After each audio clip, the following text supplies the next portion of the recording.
On our morning show get-together today, we have Mayor Todd Coppernoll, Mayor of the City of Richland Center, for a little while yet in the studio with us for his final show as mayor. So good morning, Mayor Todd. Phil, how you doing? I am doing really well. Great to be back. I can't believe it's the last one. I know. We talked about it a long time ago when you announced that you wouldn't be running again, and we had kind of counted them down, and here we are in the last show. Yeah, I mean, among other things, I can't believe 6 years have gone by this fast. As mayor, it's crazy to me that 6 years ago, I think the 7th, of April at that time, that year, I was first elected mayor, and here we are. And you look back, like everything else in life, you look back at it and go, how could that be 6 years? And then I think about everything that's gone on. I mean, my first day in office, it was the early stages of COVID. And the governor had shut a lot of things down in the state. And we had a lot of very frightened business owners who couldn't open. And we had a lot of very upset parents. They're not going to have a graduation ceremony for my high school senior this year, and no Memorial Day parade, and all of these things that were going on in the world, and I'm the new guy. And that was, wow, I can't imagine coming into the office of mayor under more adverse conditions than that. And sit up straight, do your best because you're here, and I did. And we got through it, and I knew right away. I mean, every mayor learns one way or another that you never know. I mean, you think you know what you're going to do every day, but you don't have control of the world. You don't have control of the people in town, right? You never know what's going to come your way. Well, there can't be a better example than that. And so we started with that, working through that, and got a lot done in the first year. We got the dialysis center done. We got the TechCom building done. Those two lots had been empty on Orange Street for decades. We got the last 5 residential lots in Wedgwood, again, had been empty for decades. We got those filled, and eternal gratitude to the Grangers, who actually donated those 5 lots to the city. They gave them to us. So the city actually sold the land and got 5 new homes. You'll never get a better deal than that. Thank you, Grangers, for the incredible generosity on that one. And so we were up and running. And then the first year, the city budget, we couldn't meet. So we're making it up as we go along on phone calls. There was no other way to do it. Here's an email, here's a phone call, as everybody on a conference call. There was no choice. And we did that, got through that. And then as the COVID era ended, somebody in Madison called somebody in Platteville and said, close the campus in Richland Center in my second term. And I thought, man, are you kidding me? So much turmoil again for our small city to go through, such a huge upset and so much emotion that had to be vented. I mean, that was a huge loss for the community. And a lot of us had worked very hard to try to prevent exactly that. And then we got it anyway. I mean, we'd been told it wouldn't close. I actually brought Tammy Avetovich on this program. She's the acting, I don't remember the title, acting or interim chancellor at UW-Platteville. She sat in this room with me in November, I guess it would be 2023, and said the campus wouldn't be closing, and started to articulate November 22, started to articulate what degree programs would be offered the following fall at this campus. And about 3 weeks later, she called the county board chair at the time, Mr. Marty Brewer, and then called me and told us both that she'd been directed by Mr. Rothman, the president of the UW system, to close the campus. And she said this: the decision has been made and will not be reversed. Well, I had to tell the people that. I did. And naturally, you saw the effort to save the campus, the signs, the buttons, the meetings, and everything. Well, turns out they weren't kidding, and they had made up their minds. And as you see since then, no matter what anyone says, I'll never believe this wasn't a plan for a long time. I mean, look at how many they've closed since. I mean, Baraboo is counting it down now. Fond du Lac's gone. Waukeshaw's gone, several of them. I think they're up to 6 of the 2 years that they've closed, but our community had to absorb that. So adversity has been there.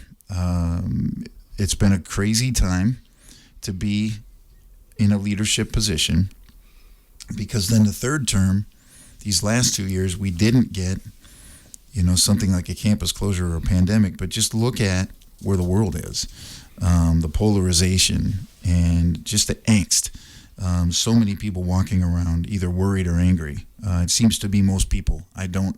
Business owners are telling me people have been different in the last year. People in other communities, when I met with several other mayors just over a month ago, they're all going through the same experience.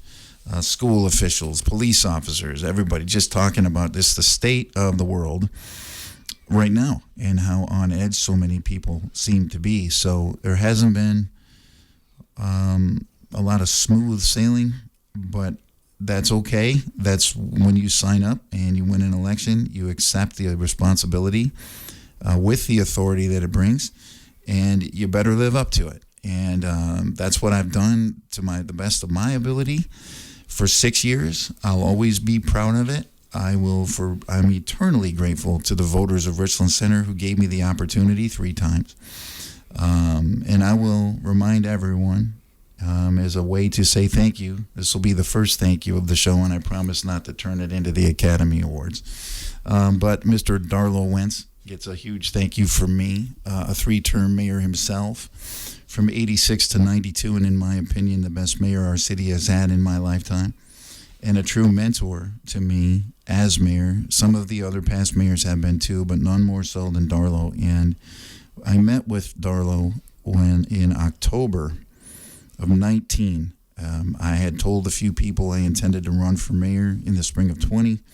And then I went around, I was telling more people, and I went to meet with him. We didn't know each other. We just knew who each other were. And we had our first one-on-one conversation in his office at the time at the campus. And he asked me all about myself, and I answered his questions. And he said, I think you'd make an excellent mayor, Todd, because you'd always try to do the right thing as I did. He said, but you need to know what comes along with that. And he said, every person you know will be mad at you at least once. And he said, it just depends on what you're working on at the time. He said, the people that loved you a year ago might hate you today, and the people that wouldn't talk to you 6 months ago might ask you to dinner. And it really is true. Nothing anyone told me about what it is to be mayor has been any more accurate than that. The worst tongue lashing I took in the last 6 years was from my mother, who mistakenly thought that the mayor had a hand in raising her electric rate. And she got her bill and was so upset, it took me 2 or 3 minutes to get her to stop long enough for me to explain. And that says it all. My mom let me have it pretty good on the phone on a Saturday because she just needed somewhere to vent and thought it was me. That's a perfect example. But on the other hand, people come back around on the next topic or in a year when something comes up that they do like. And you have to understand you can't control public opinion, and you certainly can't control other people's feelings. And honestly, one of the great things about our country is the freedom of speech, the ability we all have, the right we all have to say what's on our mind, especially to your government, to your elected officials.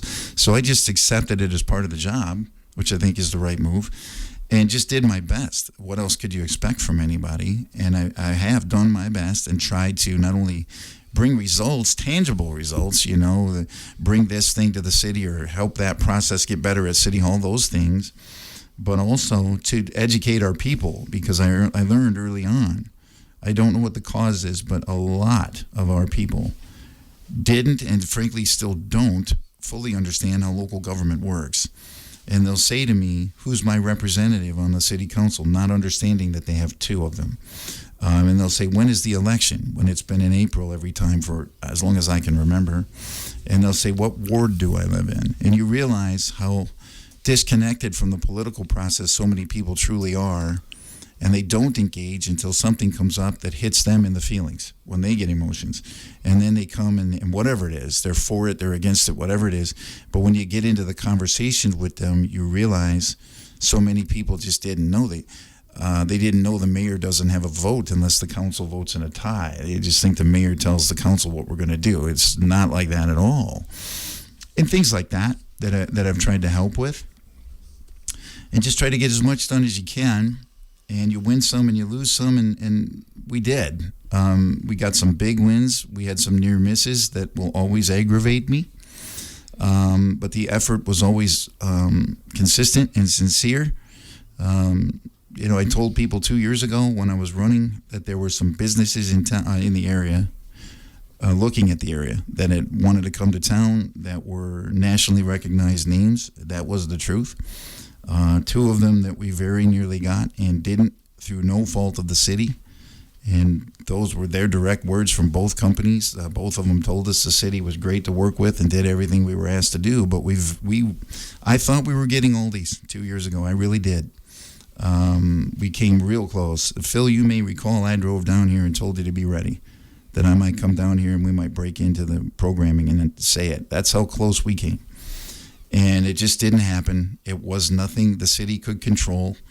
I will tell the people, Aldi's has interest in the community, but they are not pursuing small towns at this point and haven't for 2 years now. They tell me every time I talk to them, and the last time I did was in January, that we're on the short list for small towns when they do it again. The question is, when will the board decide to do that again? So they just opened in Wanakee. I believe they did Whitewater. They went to towns that size for a while. They decide what their next 12 months will look like, typically in June. It's possible. Nobody should count on this because no one in town has control over this. But it's possible that at their board meeting, late spring, early summer this year, maybe they'll decide small towns again. If they do, maybe Richland Center gets another shot at this. But I want people to know that their interest in the community was sincere and that the effort from the city was sincere, and just a corporate decision to target larger towns at the time is what happened to that. The other one is TJ Maxx. Again, was very sincere. But they were very specific. They do not build new in a small town. Their math says that won't pay off. They want to rent. And the one space in town that fit their needs, in their opinion, was in the Richland Square where JCPenney was. And they tried to work a deal with the ownership there to get a lease. And I had several conversations with the ownership of the square and with the land broker that represents TJ Maxx. And again, the numbers just did not work out on a lease down there. And again, that's not something the city can control. But we did everything. We did plenty trying to get it, and that didn't happen. Their interest was very real, and I was told more than once that had they located a new store in Richland Center in the old JCPenney location, that there was a shoe store that had interest in joining them and going where Hibbett Sports was, that would only come if TJ Maxx was there to bring more traffic into the location. So, with just a little bit of different circumstance, things that the city doesn't have direct control over, but with just a little bit of good fortune, all these TJ Maxx and a shoe store. And we didn't miss by much. And the reason I'm telling people that is I want you to know that Richland Center absolutely is viable and is seen as an opportunity, but only in limited spaces in large corporations. So like a privately owned business, like if Phil and Todd said, let's do an IGA, let's do a Piggly Wiggly, that's not going to fit well in Richland Center because of the pricing power of Walmart. It's just, they're just so afraid to go up head to head with them. That's why you see that when Aldi's did build in Viroqua, you notice Quillen's IGA closed. Because Quillen's can't, they also closed in Reedsburg. The effect of the Lake Delton and Baraboo Walmarts and the Festival Foods in Baraboo, it's just harder and harder for the conventional grocery stores we all knew when we were growing up to survive in a community that has a monster competitor like that. Well, Aldi's is an international corporation. They do not fear Walmart. Another grocery store, while I'm on the topic, if they ever come to Wisconsin, they just haven't yet. Way back in 2020, I met with a representative from Hy-Vee stores, and they introduced a grocery called Dollar Fresh, which is a small town grocery store owned by Hy-Vee but branded as Dollar Fresh. They simply have not brought them to Wisconsin yet. I met with them almost 6 years ago when they were as a new concept. They started in Iowa. I want to say, you can Google it, I think they went to Nebraska maybe. Might have started Minnesota. They haven't crossed the Mississippi in our direction yet. That could be a viable alternative. And then I'm going to invite listeners from around the area, if you've never done it, to head over to Plain, Wisconsin. and take a look at the DG market over there. That's actually a Dollar General market, and what it is, if you will, envision a Dollar General as you know them, but make it a bigger building and put a small town grocery in it. So you'll have a produce section, a meat section, dairy case, you'll have canned goods, all of that, with the rest of what you think a Dollar General is. And they put one in Plain, and I want to say they put one in Linden Station, and those are the first two in Wisconsin. I don't know if they would commit to Richland Center. I do know that the corporation, Dollar General, is interested in Richland Center, in just for a Dollar General. Would they make it and commit to making it a market? They have not. I have not spoken directly to anyone in the corporation. They work through a land broker. I've had multiple conversations with them. They want to build here. They do not rent. They want to build a store here. They want to be in the downtown area. They want to be, Dollar General wants to be downtown on either Highway 14 or Highway 80, so Main Street or Orange Street, between Seminary and 6th. So envision for yourself, essentially, Crosscup Park to Quick Trip on either Orange Street, Highway 14, or Main Street, Highway 80. If they could find a location and they need a big enough space, it's essentially a city block is what they want to build what they build. So they can't just knock down a house and build on a lot. It's not like that. But I want people to know that. They have sincere interest right now. I don't see any reason not to tell folks. They haven't told me I couldn't. So these things come around. And the biggest challenge Richland Center's had in recent years anyway, and I would say throughout its history, is the lack of available spaces to put these things. You can't build on floodplain. About 1/3 of our city acreage is classified as floodplain by FEMA. Corporate businesses, which are the ones willing to compete with Walmart, they want highway frontage. So if you said put them on Central Avenue, they don't want to talk about it. They want to be on mostly Highway 14, and this time Dollar General was willing to do Highway 80. I didn't even prompt it. They said it. Okay, so what might help? Well, for one thing, what I consider to be a positive development, the folks that own the Richland Square Shopping Center have notified me that they intend to sell the property. I don't have a timeline. I don't know that they've established that, but I'm talking about near term. I don't mean 5 years from now. My expectation, and I don't have hard data on this, do not write it down and swear by it, but my expectation is probably within a year or not much longer than that anyway. They are working with a group on that to perhaps begin marketing the property and find a new owner of the Richland Square. And I've talked to the guys that own it several times. I wish them nothing but the best. They've just reached a point in life where it's the right decision for their family, they believe, to move on from that property. And I expect it will be probably within a year, but don't swear by that. Once we get there, what sort of changes to the property might the new owner make? Well, I don't know, because we don't even know who will own it. But I do see that as a positive, as a potential positive for the community to have some spaces for some retail to come in that we don't have right now, and that has been a problem. Talking about properties and what might and might not happen, the campus property. In this term, I don't think I've been asked about anything as much as I've been asked about what's going to happen with the campus. And the answer there is I don't know. And the reason, there's multiple reasons. The biggest reason I don't know is because the city does not own that property. The county does. However, it exists. Its entirety is within the city, which makes it the greatest opportunity I can think of for the county and the city to prove that they can collaborate for the best interest, in the best interest of all of us, people that live in the city and people that live in the county, because that is in excess of 100 acres, guys. This is not, a little corner lot. This is a big-time property on the highway. We don't get many of these.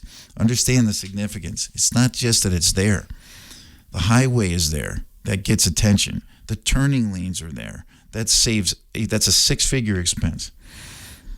I mean, the utility infrastructure is there. Yes, it's going to have to be updated because what's buried out there, so water pipes, sewer pipes, and so on, was put there specifically to support the campus as it was in the mid-'60s.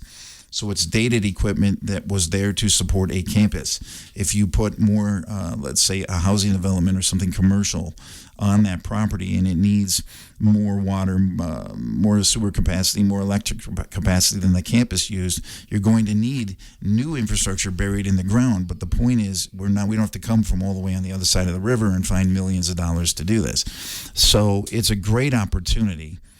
But the county owns it, and then the city would have to, through the plan commission and so on, would have to approve, zoning. Does it match the county city land use map? Does it match city comprehensive plan? All of these things, all of this can be worked through. All of this must be worked through. And to whoever wins the mayoral election and to whoever is the county board chair in the next year, I absolutely challenge you to prove that you can and will work together for the best interest, in the best interest of everybody who lives in Richland Center and Richland County. I absolutely challenge the city council and the county board in the next year to remember at all times that anyone who lives in the city of Richland Center, in fact, does live in Richland County. Therefore, anyone on the county board and anyone on the city council should understand the imperative need to work together. We have one city in our small county. They're not making new ones for us, guys. We're an hour from Madison, an hour from La Crosse, an hour from the interstate. Deny that if you want. It is fiscally impossible to ignore it. They're not going to come out here and hand us Platteville. They're not going to say, how'd you like to have Wanakee? We got to do it right here. And it has to be Richland Center because we're the only city Richland County has. And to have the campus property with all of its possibilities, its size, its geographic location on a highway, its existing infrastructure in place, we do not get opportunities like this hardly ever. City government, county government, everyone who lives in Richland County is counting on you to get together, sort it out, get it done. We currently have a non-productive, encumbered property filled with empty buildings that are obsolete and would take tens of millions to bring up to date. Makes no sense to attempt to do so. Please work together on this. Get a solution, get it quickly, and let's get something built out there that helps our taxpayers. And maybe, whether it's new homes or new businesses or some of each, bring some stuff to town that we all know we need. Let's cross the road a little bit. Anything new on Panorama Estates? Absolutely. Dwayne Kleinsasser, who is the principal on the development team, signed a new agreement with the city just a few weeks ago. The full expectation, the absolute and only expectation, is that he will be pulling the building permit within April here and begin construction of Building 2. He and his attorney worked with myself, the city administrator, and the city attorney to amend the agreement. It was simply just to allow the financing that he lined up with a bank. That's all it was. It doesn't change what he's building or any of that.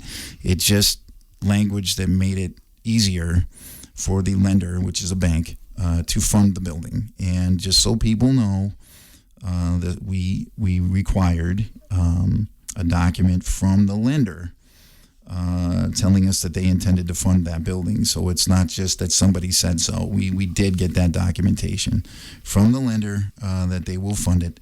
And Dwayne came down and signed the agreement. That's done, notarized. And I haven't talked to him in about 10 days. I'll call him before I'm out of office and get an update. But the building inspector, Tracy Johnson, is expecting Mr. Kleinsasser to get his building permit, and then you should see construction on Building 2, which Dwayne told us he expects to be renting in there probably in January of next year. That's what he told us. So that's the most current information we have.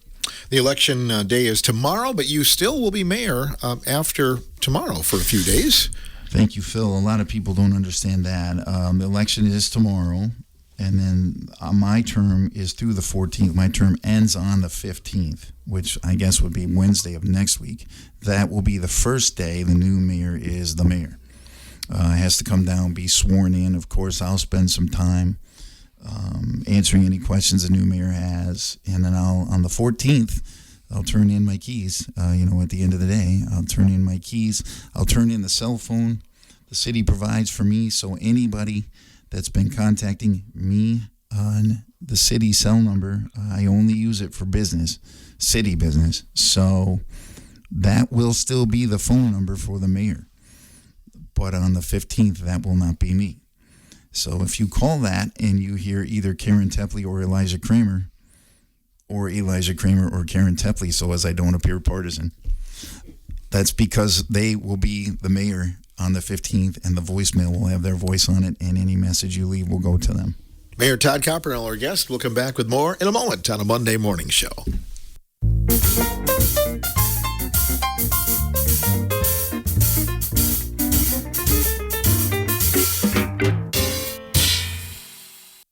Mayor Todd Coppernoll, our guest on WRCO's morning show, talking about some things that we're looking forward to in the future, and I think some other areas of business.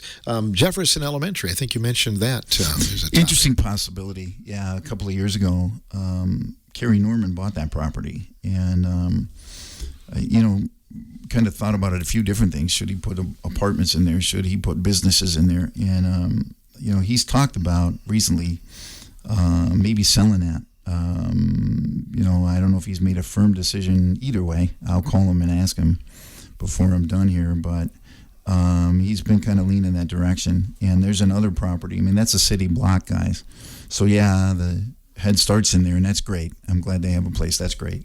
And then the Republican Party is there. So there's two tenants in there, but again, in a community that struggles for buildable spaces and, again, a place that's already got the street in and all the utility hookups and all that in place, a city block that needs to be developed to be more than it currently is. I'll say it that way, one way or the other, and I think the possibilities exist. Mr. Norman's actually been pretty good to work with. He's been very good to me. And very responsive, and has kind of looked for possibilities for that property to maybe benefit the community more than it currently is. So we'll see where that leads, but I did think it was worth a mention to say that because there has been some effort there on my part and Mr. Norman's part, and we'll see what comes next. But I'm hopeful that that city block on Main Street becomes more productive for the community than it currently is. That's not a knock. I'm glad Head Start's in it. That's great. It's private property. The Republican Party's in there too. That's Mr. Norman's decision, and that's fine. That's fine. Both of those things are fine. But when you consider that that's the total use or production of a full city block on a highway, I'm hopeful that something more gets done down there. And honestly, I believe it will. The question is when. But I have, from several conversations with Carrie, he's been great, very responsive to me and supportive and looking for opportunities. So I'm just kind of hopeful, and we couldn't get it done while I'm still here, but it's private property. The city couldn't just say do this, don't do that. So we'll see where it goes next. What do you consider highlights from your 6 years as mayor? Well, some of them I've already touched on. Right. Keeping my head about me and keeping both feet on the ground during COVID. Understand that it had been 100 years since there was a pandemic in this country, and it was a state of emergency. So the mayor, the CEO, of course, we didn't even have an administrator yet. So at that point, all the city department heads reported directly to the mayor, things like that don't happen now. There was more going on for the mayor then than there is now. And on top of that, it's a state of emergency declared. And so what I did, I was new at this, and I knew that it wasn't for me to just start winging it and making big choices like that without some advice. So I did what I think I should have done. I called the city attorney, the city's insurance provider. I called the hospital administrator, my personal physician. I called the county health officer. I called the police chief, and I called Senator Howard Markline. I talked to all of those people looking for advice on, here we are. We got this pandemic, and this is the early stages. I mean, they're telling us don't get within 6 feet of anybody, right? Wear a mask, all of that stuff. And so many things closed down, and that's the way it's got to be. Well, that's a lot, right? And then what's the right answer? What are the right answers? And everybody that I called, that I just listed off, said, I don't know. That was everybody's answer. I don't know, Todd. I never had to do this before. Medical, law enforcement, legal, everybody. Todd, I don't know. I never had to do this before. It had been 100 years. And so what I did is I gathered as much information as I could, and I made the best choices that I could. A lot of people, a lot of communities canceled their Memorial Day observance. I absolutely refused to do it. We couldn't have the parade, but I said, we're going to social distance. We're going to keep people 6 feet away from each other, but we're doing that in our cemetery because we should. We did, and I'll always be glad we did. Summertime came, and it was time for the fireworks. And again, a lot of communities canceled theirs. And I said, well, no, we're not doing that. Literally, at the time, Shane Stibbe was running the parks. I called Shane. I said, get a hold of our pyrotechnician and tell him we're doing it. And I literally said this, tell him to aim higher than you normally would so you can see him from a further distance. And we told people, you can come to the park if you want, but don't congregate. Get in with your people, try to stay 6 feet from other groups, but go where you go. Watch them from your backyard. Park your car on a street. Go out to the Legion parking lot. Anywhere that you get a vantage point. We're not canceling our fireworks because a pandemic happened. That's not right. People had so many things taken from them in that window, and there was so much anxiety and fear. Come on, give them something. Give them something fun and good that they look forward to in the summer, and we did that. We couldn't do, the school district could not do the graduation ceremony for the kids. Terribly unfair to that senior class, their parents, their grandparents, that's their big moment. So we put a parade together, and a bunch of families put together, pick up some flatbeds and everything, and we gave the kids a chance to put on the cap and gown and go through town on a beautiful sunny day. And it wasn't what everybody had always envisioned, but we gave them a moment that they deserved, and their moms and dads did, and their grandparents did, and so on, and ran them through town on a beautiful day in their cap and gown moment. Things like that. Getting dialysis done. I will remind people that the first person that was ever treated in the dialysis center in Richland Center is now living with a transplant. That might move me more than anything else. This is life-saving stuff that we got done. Wow. What can you do that matters more than that? And we look what we did. Yeah. Mm-hmm. That's why you run for office. That's why you run for office. The way this feels right now when I just said that, any criticism I ever took for anything from anyone, whether they were right or wrong, melts away when you put your brain on that.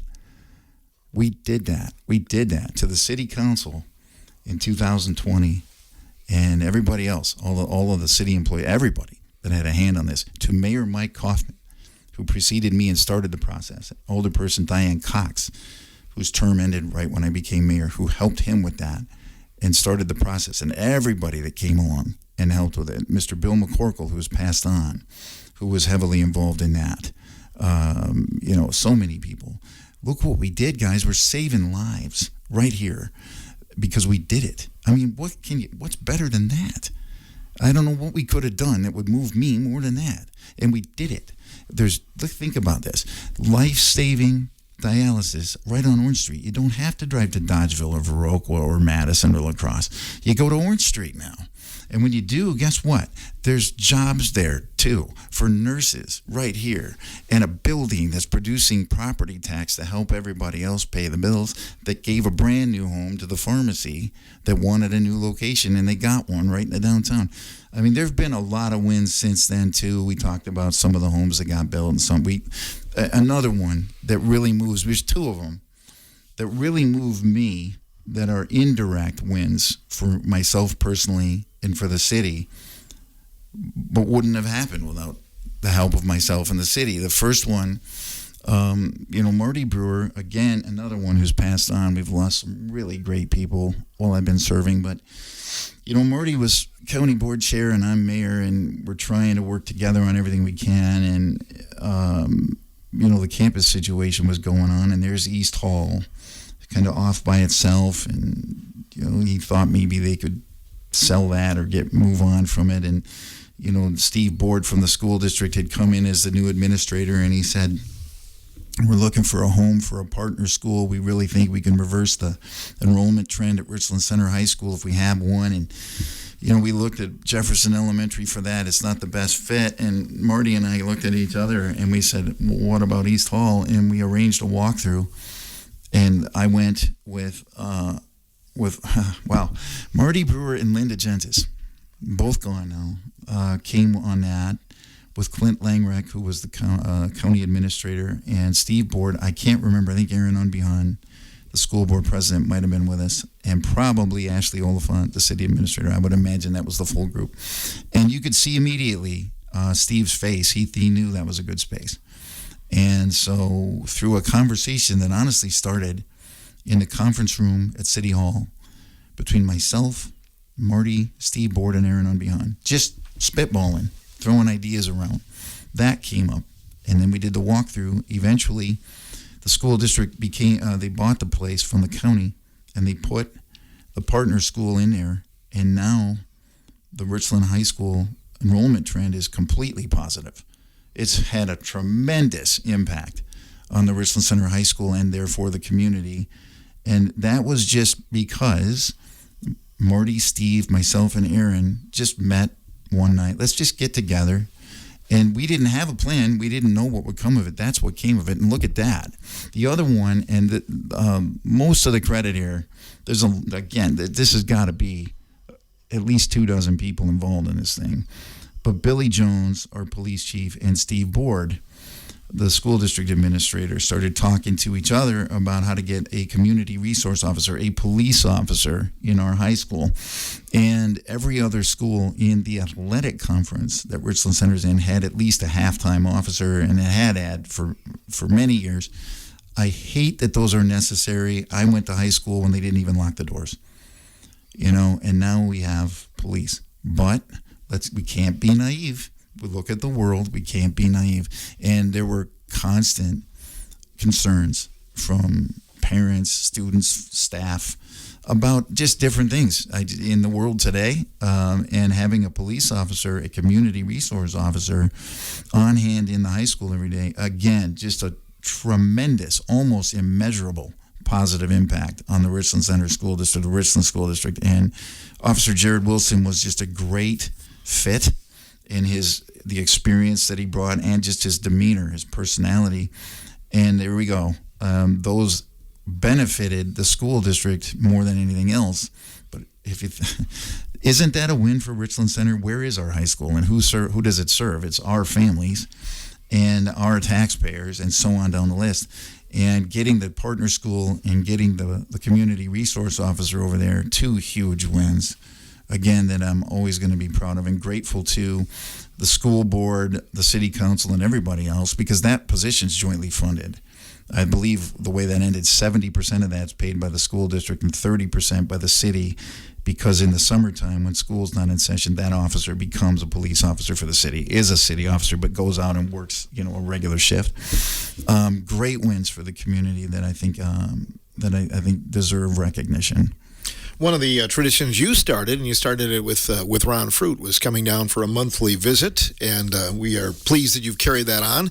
And both mayor candidates, while they were in the studio, they both said, yeah, we want to keep going, if elected. So appreciate you starting that. Well, yeah, that has really become one of the more popular, well-liked things that happened while I was mayor, is this show. And the way that came about, I don't know the last time a mayor made regular appearances. I know it had been a while. They would do the occasional update kind of thing, but just a scheduled show. I know Darlow did twice a month with Brian Kennedy, but Darlow left office in April of '92. There may have been other mayors in between that did it. I don't know that. I just know it had been quite a while. And so Ron actually contacted me at the time because he would have me do occasional phone updates that were COVID related, right? People needed to know what was going on. So that's how we did it. And then he would get response. People really liked that. And so he called me and he said, why don't we make that a monthly show?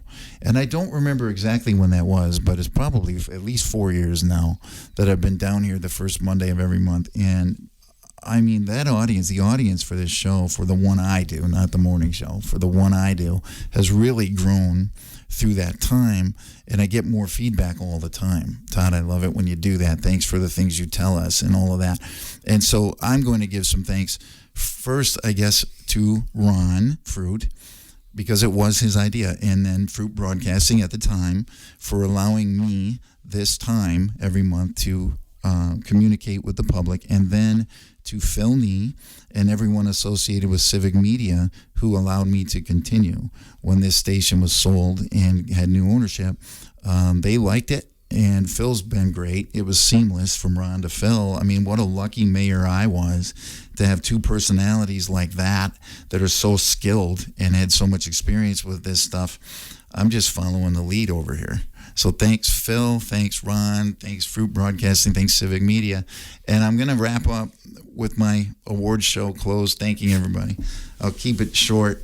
I could never thank everyone who has earned that thanks from me. If you think I should say your name and I don't, I'm sure you're right, and I apologize if I offend anyone. The people that have to hear this, because I just wouldn't feel right if they don't. The very first person who encouraged me to run for mayor was Mr. John Collins, who was serving as an older person. I thought for sure he would run for mayor, and he didn't. And he said, the reason I'm not is because you're a better choice than I am, Todd. And it floored me when he said it. But he was the first one. The second one, who was serving as city clerk treasurer at the time, was Melinda Jones, who said, I think you'd make a great mayor. I heard there's maybe some effort toward that.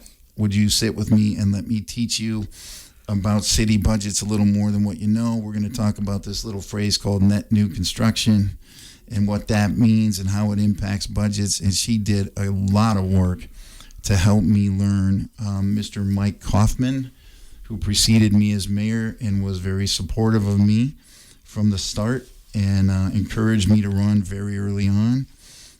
Sharon Schmitz, in my 3 elections as mayor, I was opposed on the ballot twice. She helped me both times. She's unbelievable that way and did a great job and has been a true friend to me. I want to mention some of the people that we've lost. Just they're worth it. Mr. Marty Brewer, Mr. Bill McCorkle. I mean, how many do you want? This is the saddest part. Ray Schrader, Dottie Bailing, Jan Newman, Claire Haig, Dick Beggs, Carl Huth. I mean, I'm sure there's 10 more that aren't coming to mind in the minute I'm sitting here. But so many key contributors that had been business owners, had been elected officials, had been all these different committee members and school board and everything. So many educators that taught here for years. Tom Harvey. So many good people gone in recent years. And, it's part of life. You can't get away from it. But thank you to all of them and their families. And before I forget, because this one I would never forgive myself for, nobody's is more important in anyone's life.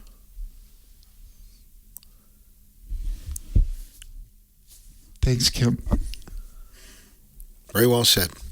Good way to finish, man. Thank you to my wife, Kim, who did it all with me. Every time somebody called me a hero, she heard it. And everybody that told me I was horrible and rotten, she heard that too. And she stayed right there every day and encouraged me every way she could. There's no Mayor Todd without Kim. Thank you to my wife, Kim, and thank you forever to the voters of Richland Center for putting me there 3 times. I'll never forget it. Mayor Todd Coppernoll. Our program concludes here on WRCO for a Monday. Senator Sarah Kieski will be here in the studio with us tomorrow. Don't miss it.